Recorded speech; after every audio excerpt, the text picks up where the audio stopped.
والصلاة والسلام على من لا نبي بعده أما بعد فأعوذ بالله من الشيطان الرجيم بسم الله الرحمن الرحيم يرفع الله الذين آمنوا منكم والذين أوتوا العلم درجات وقال النبي صلى الله عليه وسلم طلب العلم فريضة على كل مسلم صدق الله العظيم وصدق رسوله النبی الکریم۔ نامی کوئی بغیر مشقت کے نہیں ہوا، نامی کوئی بغیر مشقت کے نہیں ہوا، 100 بار جب عقیق کٹا تو نگیں ہوا۔ انتہائی واجب القدر حضرات اساتذہ کرام، منصفین عظام اور اس علم دین کی عظیم دولت کو حاصل کرنے والے میرے ہم سفر ساتھیوں، السلام علیکم ورحمۃ اللہ وبرکاتہ۔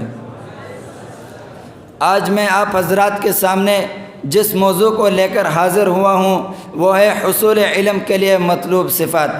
سامعین محترم، نوع انسان علم کے بغیر ادھورا ہے، اور انسانیت اور حیوانیت میں تمیز اور فرق کرنے والی شے یہ عظیم علم کی دولت کا انمول خزانہ ہے۔ دنیا کی ہر قسم کی دولت کے لیے زوال ہے، لیکن میں قربان جاؤں علم کی دولت پر کہ وہ لازوال ہے۔ حضرت علی رضی اللہ تعالی عنہ کا ارشاد ہے، رضینا قسمت الجبار فینا لنا علم وللجہال مال فإن المال یفنا عن قریب وإن العلم یبقى لا یزال، یعنی ہم رب کائنات کے اس فیصلے اور تقسیم پر راضی ہیں کہ ہمیں علم دین عطا ہوا، اور جاہلوں کو مال بلا شبہ مال عن قریب فنا ہونے والا ہے، اور علم کی دولت ہمیشہ باقی رہنے والی ہے۔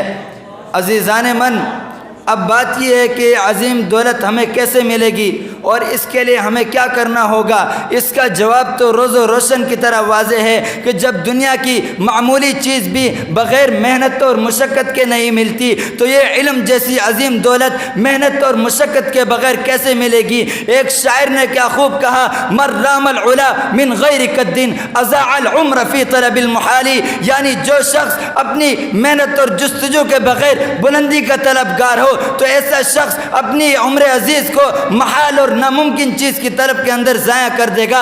امیر المؤمنین حضرت علی کرم اللہ وجہ فرماتے ہیں، لو کان هذا العلم یدرک بالمنى ما کان یبقى فی البریۃ جاہلا، یعنی جب علم کا مقام و مرتبہ اتنا زیادہ اعلیٰ و عرفہ ہے تو اگر یہ علم صرف تمناؤں اور آرزوں سے حاصل ہوتا تو روئے زمین پر کوئی بھی جاہل باقی نہ رہتا۔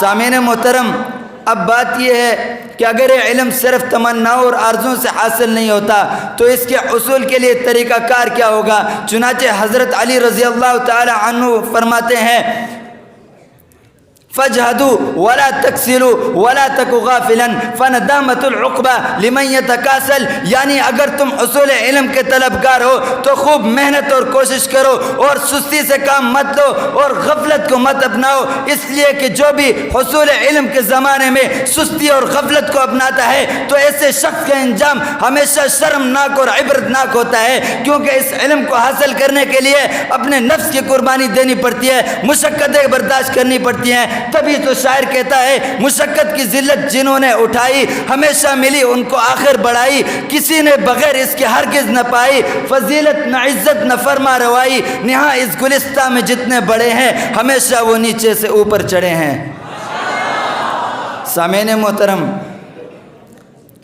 ایک علم کا کمال ہے اور ایک عمل کا کمال ہے۔ دنیا و آخرت کا سب سے زیادہ علم آپ صلی اللہ علیہ وآلہ وسلم کے پاس تھا۔ آپ صلی اللہ علیہ وآلہ وسلم علم کے سمندر تھے، لیکن قربان جاؤں آپ صلی اللہ علیہ وآلہ وسلم پر کہ رب ذوالجلال سے اپنے علم کے اضافے کے بارے میں دعا کرتے تھے، رب زدنی علما، اے میرے رب میرے علم میں اضافہ فرما۔ تبھی تو شاعر کہتا ہے، ہر طرف تیرگی تھی نہ تھی روشنی، آپ آئے تو سب کو ملی روشنی، اسوہ مصطفیٰ کا یہ اعجاز ہے، روشنی روشنی روشنی روشنی، خلقت اولی خاتم المرسلی، آپ پہلی کرن آخری روشنی، ایک امی لقب کا یہ اعجاز ہے، آدمی کو ملی علم کی روشنی۔ سامعین محترم، یہ علم ایک ایسی عظیم دولت ہے کہ جس کے حصول کے لیے طلب اور یکسوئی کی ضرورت ہے۔ چنانچہ حضرت شاہ عبد القادر رحمۃ اللہ علیہ دارالعلوم حاضر ہوئے، رائے پور کے رہنے والے تھے۔ دارالعلوم حاضر ہوئے، حضرت محتمم صاحب سے ملے، فرمایا حضرت میں علم حاصل کرنا چاہتا ہوں۔ محتمم صاحب نے فرمایا رہائش کا انتظام تو ہو جائے گا مگر آپ کو کھانا دارالعلوم کی طرف سے نہ مل سکے گا۔ عرض کیا حضرت منظور ہے۔ چنانچہ محتمم صاحب نے داخلہ دے دیا۔ حضرت شاہ صاحب فرماتے ہیں کہ جب مجھے داخلہ ملا تو میں رات کے وقت گلیوں میں چکر لگاتا تھا اور گلیوں سے پھلوں کے چھلکے وغیرہ اٹھا کر لاتا اور انہیں کھاتا تھا۔ ارے شاہ صاحب نے پورا سال انہی چھلکوں کو کھا کر گزارا کیا مگر علم کے دامن کو نہ چھوڑا۔ ارے کیوں نہ چھوڑا؟ کیونکہ اس علم کو حاصل کرنے کے لیے اپنے نفس کی قربانی دینی پڑتی ہے، اپنا سب کچھ اس علم کے لیے قربان کرنا پڑتا ہے۔ اسی لیے شاعر کہتا ہے مٹا دو اپنی ہستی کو، مٹا دو اپنی ہستی کو، اگر کچھ مرتبہ چاہو کہ دانا خاک میں مل کر گلے گلزار بنتا ہے۔ وما علینا الا البلاغ المبین۔